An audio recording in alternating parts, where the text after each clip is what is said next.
하이델베르크 요리문답이 말씀하시는 주기도문은 무엇인가? 그것에 대해서 보고 있습니다.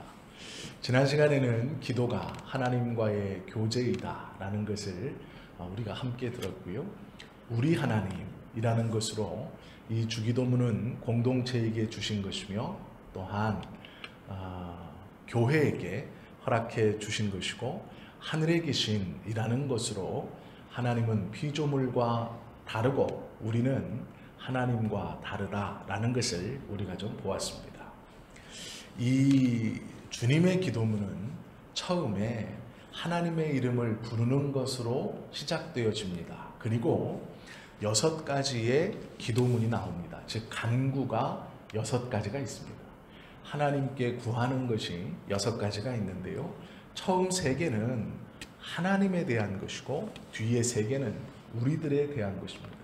그리고 이 주기도문의 마지막은 송영과 아멘으로 끝을 맺습니다. 하나님의 이름을 부르는 것으로 시작하여서 하나님에 대한 것 3개, 우리를 위한 것 3개, 그리고 송영과 감사, 아멘으로 끝맺는다라는 것은 이 주기도문이 무엇인가를 알기에 아주 기본적인 그러한 것입니다. 제자들이 예수님에게 바울도 세례 요한의 제자들에게 예수님 기도를 가르쳐 줬습니다. 우리에게도 기도를 가르쳐 주십시오 라고 말한 부탁에서 예수님께서 기도를 가르쳐 주신 것이 이 기도문입니다. 그런데요, 우리가 보통 기도를 가르칠 때 아마 이렇게 배우셨을 거예요. 무엇을 먼저 하고 무엇을 먼저 하고 무엇을 하고 무엇을 하고 무엇을 하고 이렇게 하시라고 배웠을 거예요. 즉 순서나 방법을 배우셨을 겁니다. 그런데 예수님께서 가르쳐 주신 기도에 대한 가르침은요, 이렇게 하고 이렇게 하고 이렇게 하라 라고 가르쳐 주신 게 아니고 기도를 가르쳐 주세요 라고 부탁하는 그 대답으로 기도를 가르쳐 주시는데 기도로 기도를 가르쳐 주십니다. 즉 기도를 이런 형식으로 해야 된다. 즉 우리처럼 먼저는 회개해야 되고요. 그 다음에 정결케 된 마음으로 뭘 해야 되고요. 이렇게 예수님이 가르쳐 주시지 않고요. 기도를 가르쳐 주십니다. 즉 기도를 가르쳐 주세요라는 그 질문의 답으로 기도로서 기도를 가르쳐 주시는 것이 주기도문입니다. 그러므로 이 주기도문은 깊게 깨닫거나 어떤 원리를 심오하게 발견하면 오히려 더 이상한 겁니다. 이 예수님께서 가르쳐 주신 기도문은 기도로 기도를 가르쳐 주신 것이기 때문에 예수님이 가르쳐 주신 그 가르침을 잘 깨닫기 위해서는 한 가지 방법밖에 없습니다. 그것이 무엇이냐면 기도로 기도를 가르쳐 주셨기 때문에 이 기도를 하면 되는 거예요. 그것이 가장 잘 깨닫는 방법입니다. 그래서 주기도문은 자주 암송하시고 자주 기도를 드리면 이보다 더 잘 이 주님의 가르쳐 주신 기도를 깨닫는 것이 없다라고 말해도 틀린 말은 아닙니다. 그런데 이제 저희가 성경을 함께 보면서 이 주님의 기도를 더 잘 깨닫기 위해서 제일 좋은 것은 기도로 기도를 가르쳐 주셨으니 기도하는 것이 제일 잘 깨닫는 것이고요. 두 번째, 조금 도움을 받고자 그 주님의 기도를 조금 깨닫는 것에 도움을 좀 받고자 이렇게 자세히 좀 풀어서 그 내용과 의미가 무엇인가를 보는 것이죠. 첫 번째 기도는 이름이 거룩히 여김을 받으시오며입니다. 이것을 자세히 풀면 하나님께서 하나님의 거룩한 이름을 친히 거룩하게 하여 주십시오라는 뜻이에요.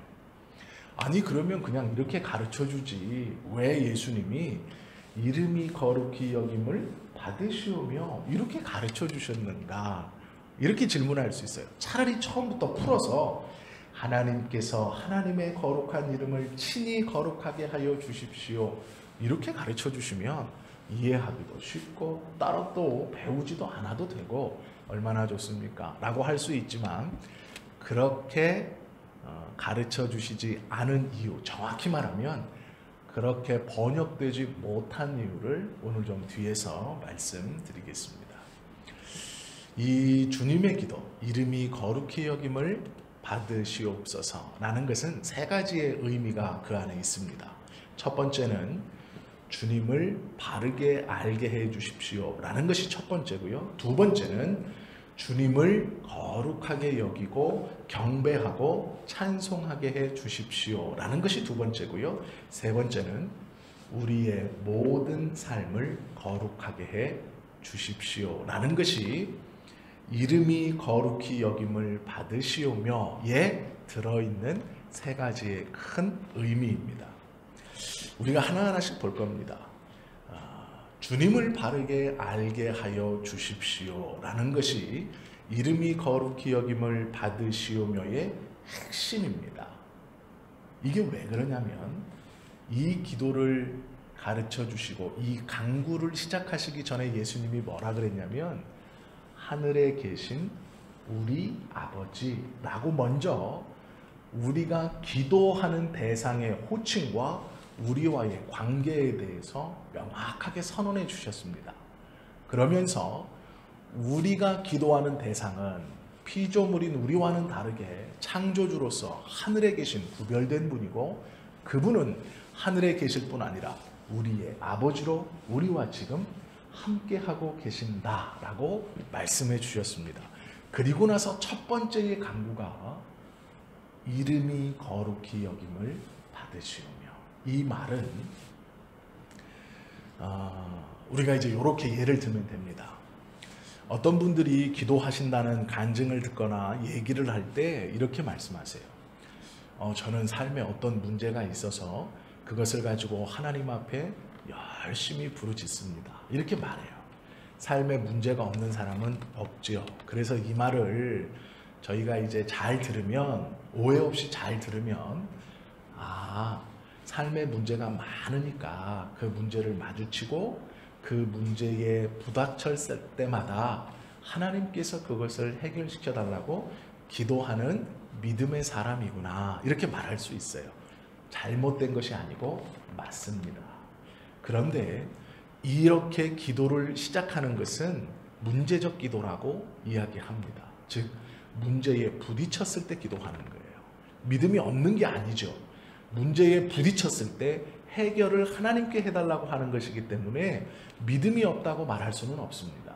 그런데 이 문제적 기도에 아주 단점이 있습니다. 잘못되는 것이 있습니다. 그게 무엇이냐면 문제가 해결되면 기도하지 않는다는 뜻이에요. 즉, 이 문제적 기도를 드리는 사람의 기도가 우리의 삶에서 문제가 계속 있기 때문에 그 문제를 놓고 이분은 계속 기도를 하지만 이 문제적 기도의 문제는 하나님과의 교제가 없다는 겁니다.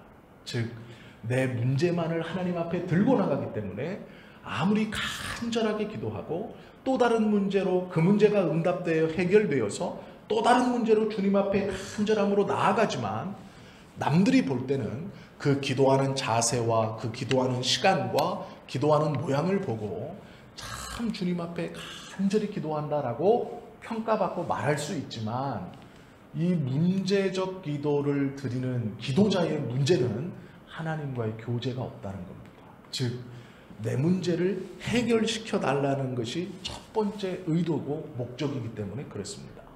삶에서 일어나는 모든 계속되어지는 문제를 계속 주님 앞에 나아가서 세상의 사람들은 그를 보고 기도의 사람, 기도를 많이 하는 사람, 간절히 기도하는 믿음의 사람이라고 말할지 모르지만 그의 기도의 문제는 하나님과의 교제가 없다는 겁니다. 문제가 끝나면 기도가 멈춘다는 거예요.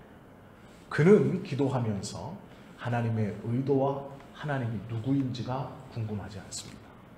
이 문제가 해결되면 되는 거예요. 그러면 이 문제 앞에 기도하는 문제적 기도의 기도자는 엄밀히 말하면 이방인과 같이 기도하는 것과 같습니다. 우리가 볼 때는 너무도 귀하고 복된 기도의 사람이지만 그의 신앙의 깊숙함을 바라보면 하나님의 뜻이 궁금치 않아요. 하나님의 의도 중요치 않습니다. 기도가 하나님의 교제라는 것 아니요. 그거 좋은 말씀 아닌 것 같아요. 원하지 않아요. 그저 하나님은 내가 드려지는 문제에 대해서 해결만 해주시면 돼요. 그 하나님이 어떠한 분인지 무엇이라 말씀하는지 별로 관심 없어요. 이 문제가 해결되기 위해서 나에게 이것을 행하라 명하시면 그냥 행하는 것뿐이에요. 그게 하나님이 궁금하거나 하나님의 의도거나 하나님의 뜻을 하나님과 교제하여 일어나는 믿음의 자발적 순종이 아니라 내 기도가 응답되기 위해서 하나님이 하시라고 하니까 하는 거예요. 이해가 되셨죠? 그 문제가 해결된다면 이 하나님의 뜻에 맞추어 행한다는 이것도 스톱되는 겁니다. 그래서 어떤 분들은 자신의 삶이 환경적으로 육체적으로 어려워졌을 때 주님 앞에 그 문제를 내어 맡기고 그 문제를 해결받기 위해서 헌신도 하고 봉사도 하고 전도도 합니다. 그런데 문제는 시간이 지나 그 문제가 해결되면 이것들을 스톱시키는 거예요. 왜 스톱시킬까요?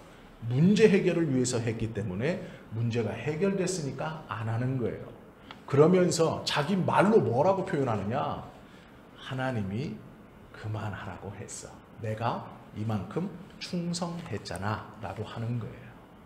이게 우리의 눈에는 아주 좋은 신앙인의 모습의 기도자의 자세이고 헌신과 봉사하는 것처럼 보이지만 그의 헌신과 봉사와 기도는 자신의 문제를 해결받기 위해서 드리는, 엄밀히 말하면 이방인들의 기도와 같은 것입니다.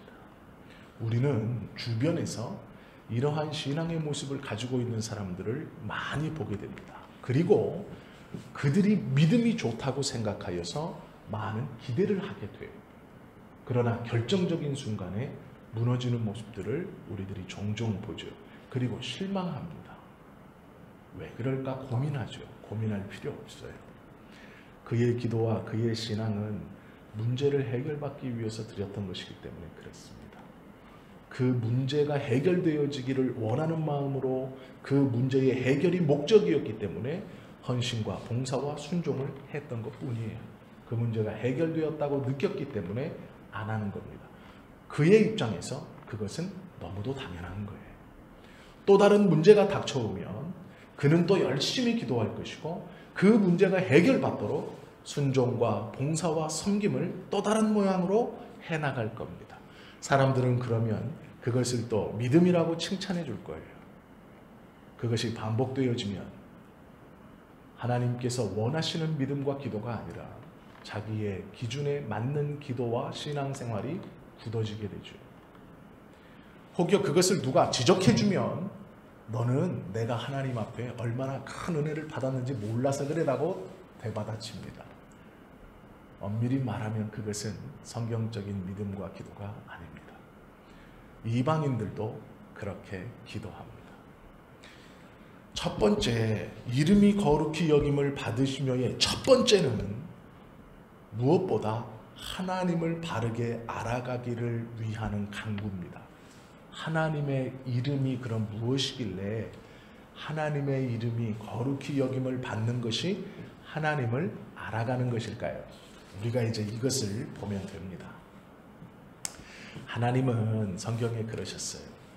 너희는 먼저 그의 나라와 그의 의를 구하라. 그리하면 이 모든 것, 너희가 앞에서 구하는 필요한 것, 있어야 할 것, 그리고 필요하지 않은 것을 구별하여서 주실 것이다 라고 말씀하셨어요. 우리는 그 말씀을 믿고 있습니다. 그러시죠? 기도할 때에 하나님의 나라와 이름을 먼저 구하는 것은 너무 중요하고 필요한 것입니다. 우리의 문제를 먼저 구하는 것이 아니고요. 하나님이 누구신지를 먼저 구하는 것. 그러면 하나님의 이름이 뭐길래 이렇게 중요하게 말씀하셨을까? 그것이 두 번째 질문하고 똑같습니다. 주님을 거룩히 여기고 경배하게 하소서. 주님을 거룩히 여기려면 주님의 이름이 무엇인지를 알아야 돼요.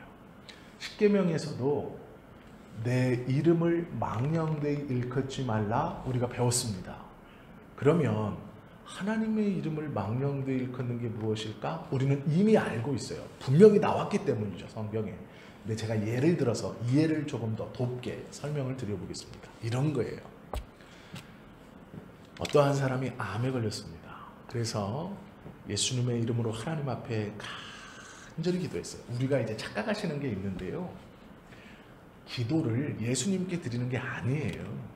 엄밀히 말하면 성삼위 하나님 삼위일체시기 때문에 예수님께 드리는 것도 맞다, 뭐 그렇게 말할 수 있지만, 기도는 누구에게 드리는 겁니까? 하나님 아버지께 드리는 거죠. 그러면 우리가 하나님 아버지께 기도할 수 있는 담대함을 얻을 수 있는 게 누구 때문입니까? 예수님 때문이에요. 그래서 예수님께 기도하는 것도 틀린 것은 아니지만, 엄밀히 말하면 기도의 응답은 하나님 아버지께서 하시는 거예요. 그냥 쉽게 생각하십시오. 하나님 아버지가 하시는 거예요. 자, 어떤 사람이 암에 걸렸어요. 그래서 이제 기도를 합니다. 기도원에 갔습니다. 막 찬송도 하고 막 기도도 열심히 정말 했습니다. 그래서 며칠이 지난 새벽, 갑자기 기도원 성전으로 가는 게 아니라 산에 가고 싶은 거예요. 그 마음이 강하게 들었습니다. 이 사람. 기도원에 가면 그런 사람 많아요. 이제 새벽에 산책로를 가는 거예요. 그러면서 이제 맨발로, 기도원에 가면 많아요. 맨발로 산 올라갔다 내려갔다 기도하면서 하는 사람 많습니다.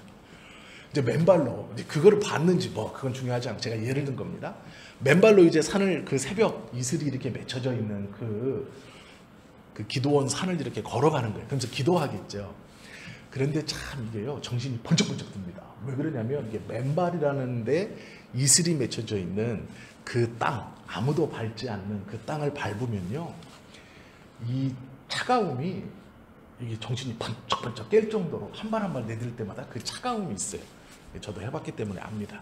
그 이제 이렇게 걸어가다가 기도를 합니다. 이 사람이, 하나님, 이 새벽에 솟아나는 이 생명들처럼 제 몸에서도 새로운 생명이 일어나게 해주세요. 예수님, 그러한 은혜를 주십시오. 그런데 놀랍게도 그렇게 새벽에 맨발로 그 기도원을 쭉 돌면서 그 산책로, 아무도 걷지 않는 그 산책로를 기도하면서 돌았어요. 그리고 이분이 암이 나았습니다. 그래서 이제 교회에 와서 이렇게 간증하는 거예요. 예수님의 이름으로 기도했더니 저의 병이 떠나갔습니다. 그래서 여러분들도 예수님의 이름을 꼭 붙들고 기도하십시오. 그러면 이 의미가 예수님의 이름이 고쳐졌다는 얘기예요. 예수님이 고쳐주셨다는 얘기예요. 예수님이 고쳐주셨다는 얘기죠. 제가 왜 이 말씀을 드리냐면 이거하고 똑같습니다. 하나님의 이름은요, 하나님하고 같은 겁니다. 즉 하나님의 이름은 호칭이지만 하나님의 이름이라고 말하는 것을 하나님은 본인 자신이라고 말씀하세요. 즉 나로라고 말씀하실 때도 있지만 내 이름으로라고 말씀하실 때도 있어요. 이게 뭐냐면 하나님의 이름은 하나님과 같은 거예요. 우리가 예수님의 이름으로 기도했을 때 고침받았습니다, 문제가 해결됐습니다 라고 말하는 것은 예수님이 고쳐주셨습니다, 예수님이 해결해 주셨습니다와 같은 뜻이잖아요. 그렇게 보시면 돼요. 예수님 때문에 하나님이 우리 아버지가 되시죠. 그리고 이 예수님 때문에 우리는 하나님을 아버지라고 부르는 것과 함께 우리가 꼭 기억해야 하는 것은요, 하나님은 자신을 스스로 높이시는 분이세요. 즉 이런 것이죠. 이것을 이제 설명드리기 위해서 이름을 다시 한번 조금 더 부가 설명드릴게요. 이해 분명히 하셨을 거지만 유대인들은요, 하나님이라고 직접 호칭하지는 않습니다. 그리고 여호와라는 알려주신 이름도 잘 부르지 않아요. 그래서 바꿔 부르죠. 야훼라고. 우리는 이게 같은 뜻이라고 알고 있지만 뭐 한국말로 번역하여 여호와나 야훼나 마찬가지니 이스라엘 사람들은 이걸 호칭을 안 합니다. 다른 여러 말로 돌려 불러요. 왜 그러냐면 이름이 곧 하나님이기 때문에 함부로 부르지 않는 겁니다. 그런데요, 유대인들은 하셀이라는 말을 자주 써요. 하셀. 이게 하셀. 이게 무슨 말이냐면 그 이름이라는 뜻이에요. 그러니까 유대인들이 하나님의 은혜를 노래할 때 그 이름의 은혜 이렇게 쓰는 거가 똑같은 겁니다. 하셀이라고 쓰면 이 하셀이라는 뜻이 그 이름이에요. 그런데 우리들은 아니 왜 하나님을 하나님이라고 딱 쓰지? 왜 그 이름, 그 이름, 그 이름이라고 쓸까? 라고 생각하지만 유대인들에게 그 이름이라는 뜻은 하나님이라는 뜻과 같은 말입니다. 같은 뜻이에요. 그렇기 때문에 여호와나 야훼라고 말 쓰지 않고 하쉘이라고 씁니다. 이게 그 이름이라는 뜻인데요. 모든 유대인들은 이 그 이름이라는 하쉘이라는 단어를 딱 보면 하나님이라는 단어를 본 것하고 똑같이 반응합니다. 그리고 똑같이 알아들어요. 그것과 같습니다.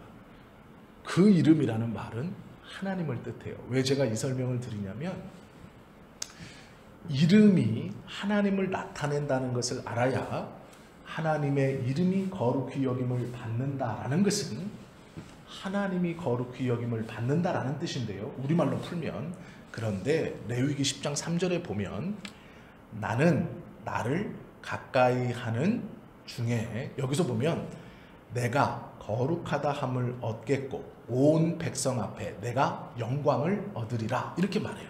즉 내가 라고 말씀하십니다. 이건 하나님이시거든요. 내가 라고 말할 때 이 그 하쉘이라는 말이에요. 하쉘. 내가 그 이름이 영광을 얻겠고 백성 중에 거룩함을 얻겠다. 이 말은 거룩함과 영광, 영광과 거룩함은 하나님께 붙이는 호칭인데요. 거룩은 이 일반인과 구별되어 거룩하다고 하는 겁니다. 구별이 있기 때문에 거룩이에요. 거룩은 혼자서 뚝 떨어져서 거룩한 게 아니고요. 비교 대상이 있어야 나오는 거예요. 즉 하나님이 거룩하시다라는 것은 거룩하지 않은 게 있는 거예요. 거룩하지 않은 무리에서 분리되어 거룩하다라고 하는 거예요. 그러면 모든 것 중에 거룩하게 분리되어서 홀로 계신 이분, 모든 거룩하지 않은 것 중에 홀로 분리되어 구분되어 거룩하신 이분이에요. 그 이름 하쉘. 이 하나님이 거룩하지 않은 것 중에 분리되셔서 거룩함으로 계신 이 분은 이것들과 요 함께 있는 것들과 분리되신 이분은 차이가 나요. 무슨 차이가 나냐면 이분은 거룩하신 분이에요. 그런데 이 거룩하신 분을 무어와 동의어로 쓰냐면 영광이라는 말과 동의어로 씁니다. 즉 영광이라는 말은요 이것들과 분리되어 거룩한 분에게만 붙이는 호칭이에요. 그리고 이 거룩한 분을 우리는 분리되어서 거룩하다라고 안 하고요 영광이 있으시다 이렇게 말하는 거예요.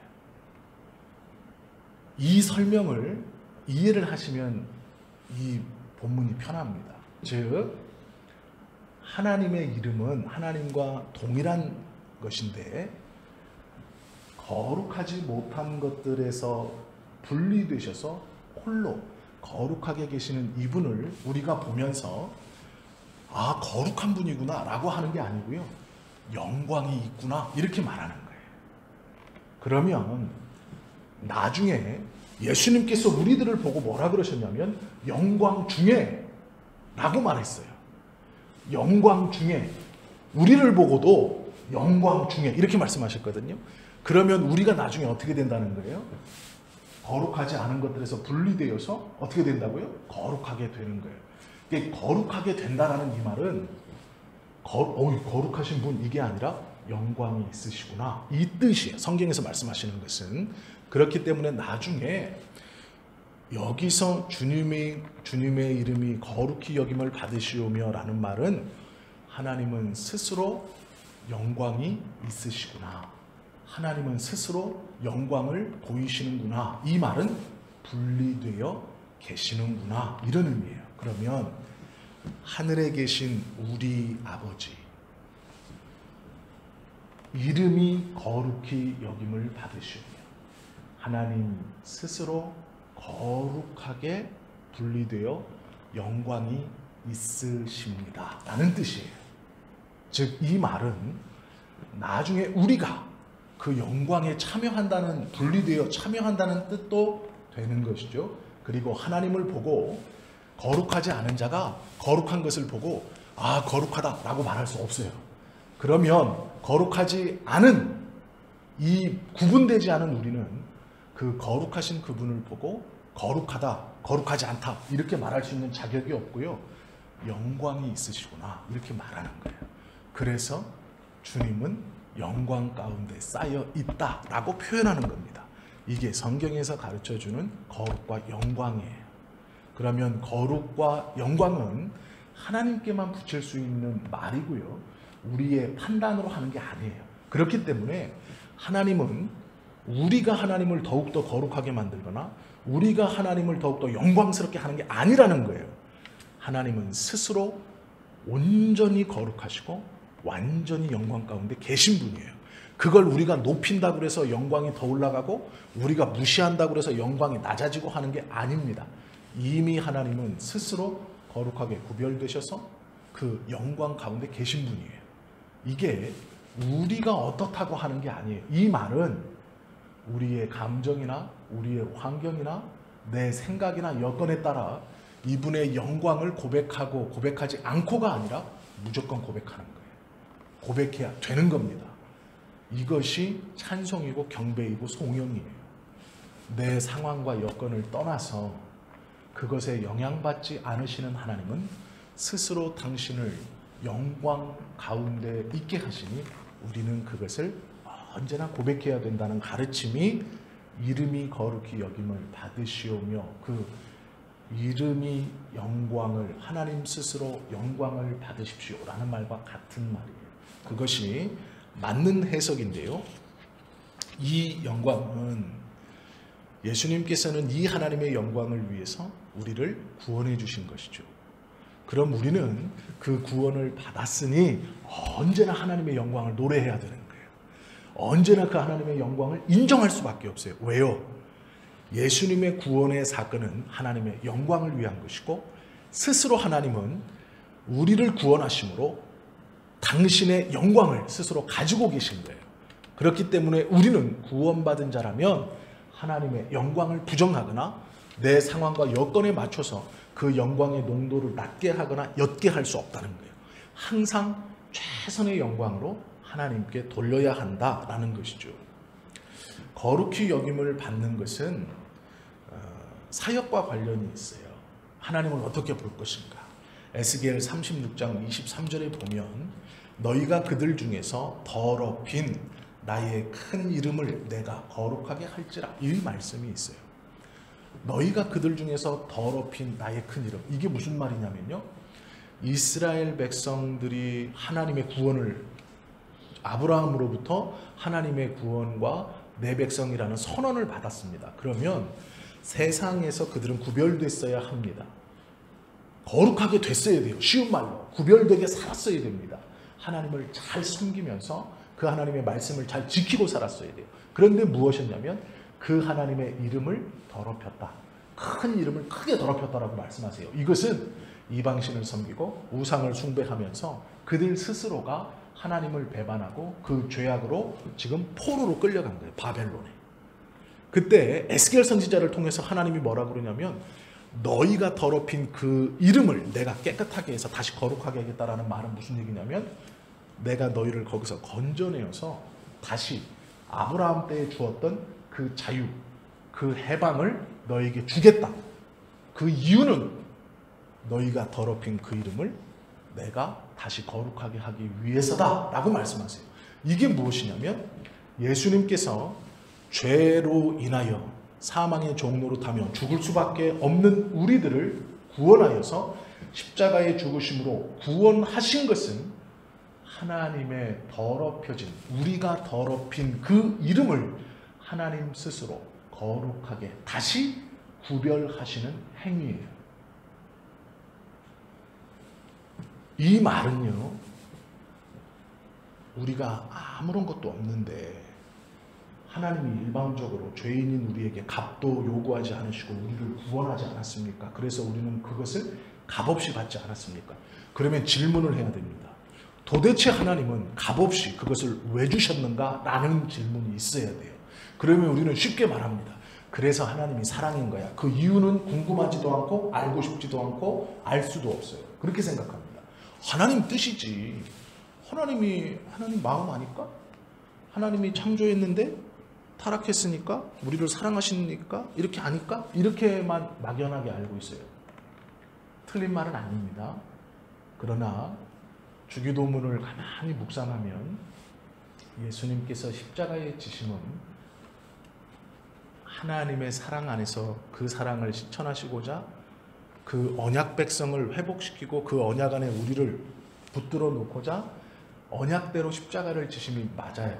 그런데 주기도문을 가만히 묵상하면요, 하나님은 스스로 우리가 더럽힌 하나님의 이름을 하나님 스스로 우리를 해방하시면서 당신의 이름을 다시 거룩하게 하신, 즉 영광스럽게 돌려놓으신 거예요. 우리가 하나님의 이름을 영광스럽게 돌린 게 아닙니다. 예수님, 내가 죄인이었을 때는 하나님의 영광과 거룩을 몰랐는데 이제 구원받고 보니 주님이 영광스럽고 하나님의 영광을 알겠습니다. 내 영광을 받으시옵소서. 이건 아니에요. 이건 성경을 모르는 겁니다. 구원받고 보니 하나님은 영광스럽고, 그러니까 내 영광을 받으시옵소서. 아니에요. 그게 우리가 그렇게 영광을 돌려서 하나님이 영광스러워지는 게 아니고요. 하나님은 이미 우리가 더럽혀진 당신의 이름을 구속의 사역으로 우리를 구원하시면서 그 온 영광을, 온 거룩을 스스로 이루어내셨어요. 그러기에 우리가 주님을 더 영광스럽게 하는 일도 없습니다. 반대로 주님의 이름을 우리가 거룩하지 않다고 인정하지 않는다고 그분의 이름이 거룩함이 떨어지거나 절대로 아닙니다. 이 주님의 기도의 첫 번째 시작의 간구는 하나님이 누구신지를 제대로 알게 해 주십시오 라는 것과 또 무엇이 있냐면 그 하나님의 이름을 찬송하겠습니다 라는 것과 마지막이 중요합니다. 그것이 뭐냐면 그 영광스러운 하나님의 나를 동참시켜 주십시오 라는 뜻이에요. 나도 그 영광 가운데 들어가게 해 주십시오. 나의 삶도 그 하나님의 영광 가운데 들어가게 해 주십시오 라는 것이 이름이 거룩히 여김을 받으시오며 예 들어가는 거예요. 그 받으신다는 것은 내가 하나님의 우리가 이렇게 드리는 게 아니고요. 하나님의 영광 안에 내가 들어간다는 뜻이에요. 하나님이 스스로 거룩하게 구별하여 영광이 있으시다라는 그 영광 안에 내가 들어가겠습니다. 이 뜻이에요. 이 간구입니다. 하나님과의 바른, 하나님이 누구인가를 온전히 아는 깨달음, 그리고 하나님이 영광을 회복하고 스스로 영광스럽게 되심, 그 영광 안에 내가, 나의 삶이 들어가겠습니다 라는 기도예요. 그러면 들어가려면 우리의 삶이 어떻게 살아야 되는데요? 그분의 영광에 합당한 삶을 살아야죠. 즉 거룩하게 구별된 삶을 살아야 한다라는 거예요. 이 이름이 거룩히 여김을 받으시오며 라는 이 말 속에는 이 세 가지가 다 들어갑니다. 이 세 가지의 의미가 그 안에 있는 거예요. 그렇기 때문에 이 고백은 우리가 정신 차리고 똑바로 고백해야 되는 게 맞아요. 이런 의미가 그 안에 있기 때문에 그렇습니다. 주기도문은 예배 끝날 때 우리가 잘하지만, 물론 귀하고 복되게 정성스러운 마음으로 고백하지만, 하나님을 부름과 첫 번째의 간구가 어떠한 깊은 이 세 가지의 의도가, 이 뜻이 있다는 것을 알면 우리가 참으로 귀하게 그리고 복되게 고백할 수가 있는 것이죠. 기도의 중심이 우리는 하나님을 향하고 있어야 하는 건 다 아십니다. 하나님께서 거룩함과 영광을 친히 나타내시기를 우리는 기도하죠. 하나님, 주님의 영광을 보여주십시오 라는 기도는요, 하나님의 영광에 제가 참여하겠습니다. 그거하고 똑같은 고백인 거예요. 그렇기 때문에 하나님의 영광을 보여주십시오라고 우리가 기도한다면 하나님의 영광에 참여할 수 있는 거룩하고 구별된 생활을 제가 하겠습니다 라는 다짐과 똑같은 기도라는 거예요. 그럼 우리는 주님의 영광을 구하고 주님의 임재를 구하고 하나님께서 나에게 음성으로나 꿈으로나 환상으로나 나를 만나주시기를 구하잖아요. 그럼 우리의 생활이 어떠해야 할까요? 구한다는 것은 내가 간다는 얘기예요. 내가 참여한다는 얘기입니다. 그럼 우리 생활이 바뀌어야 하는 것이죠. 생활은 바뀌지 않고 하나님 영광을 보여주십시오. 하나님 영광을 보여주십시오. 이 말을 솔직히 드리면요. 하나님 이 문제를 해결시켜 주십시오. 이거 그냥 그 똑같은 기도예요. 제가 처음에 예를 드렸던 하나님 이 아들의 문제, 이 큰아들 이거 문제 해결시켜 주십시오. 이 말이에요. 그 말을 하기가 민망하니까 하나님 영광을 보여주십시오라고 기도하는 거잖아요. 사실 그렇지 않나요? 그 말을 하기가 민망하니까 하나님한테 내 아들 이력서 냈는데 취직이 돼야 되고 믿는 여자 만나야 되는데 하나님 영광을 보여주십시오. 말은요 취직도 잘 되게 해주시고 장가도 잘 가게 해주시고 이 말이잖아요. 지금 삶은 변하지 않고 그 말을 돌려서 하는 거잖아요. 하나님의 영광을 보여달라는 건 내 삶을 완전히 바꾸어 주님의 거룩과 그 구별에 제가 들어가겠습니다. 이 말하고 똑같은 말이라니까요. 고백은 그렇게 하면서 삶은 바뀌지 않으니 그렇게 원하는 하나님의 영광이 안 나타나죠. 차라리 그러려면 솔직하게 고백하는 게 나아요. 하나님의 영광을 보여주십시오라고 하지 말고 아들 취직되게 해주십시오. 그러나 꼭 기억해야 될 것은 우리의 기도는 문제 앞에만 드리는 기도가 아닙니다. 우리의 기도는 하나님과의 교제이기 때문에 그분의 뜻을 구하고 기도하면 할수록 우리의 신앙은 성장시켜져 가야 됩니다. 그것이 바른 기도를 하는 사람과 바른 은혜를 붙들고 있는 사람이에요. 우리의 기도와 우리의 간구와 우리의 생활이 어떻게 바뀌어야 하는지를 우리가 이 시간 잠시 보았습니다. 수요일 저녁에 좀 늦은 시간에 또 쉬는 날도 아니고 피곤하시고 또 더군다나 지금은 코로나19로 이게 더 막 긴장하고 어디 돌아다닐 때도 신경 쓰이시잖아요. 그럼 피곤하시고 힘드신 거는 충분히 알고 있습니다. 그런데 저희가 이렇게 소수가 모여서 하나님의 말씀을 자세히 나눌 수 있으면 참 큰 복인 것 같습니다. 그리고 우리가 이제 바른 기도를 드리고 하나님께서 원하시는 믿음의 진보와 성장을 이루어서 우리의 기도도 바뀌고 우리의 생활도 바뀌어서 먼저는 이 수요일 함께 참석하는 우리가 먼저 하나님 안에서 바르게 성장하여서 그의 나라와 그의 일을 구하라. 그리하면 그 모든 것을 너에게 채워주실 것이다 하는 그 복을 우리가 먼저 누리면 좋을 것 같습니다. 그 누림은 바르게 기도하는 것이 시작입니다. 그리고 성경의 말씀을 바르게 붙드는 것이 출발일 겁니다. 우리는 지금 그것을 붙들고 있고 또 그렇게 들었으니 바르게 기도할 겁니다. 그러면 성령께서 우리를 도우셔서 우리의 생활도 변화시켜 주실 겁니다. 그러면 이 예배에 참석한 우리가 주님의 은혜로 바른 믿음으로 성장하고 주님의 또 복을 받아서 많은 사람들이 부러워하는 그 하나님의 은혜 아래 영광 안에 들어가는 그러한 신앙의 기쁨을 누리며 살아가시는 우리 모두가 되실 수 있기를 예수님의 이름으로 축원합니다. 기도하시겠습니다.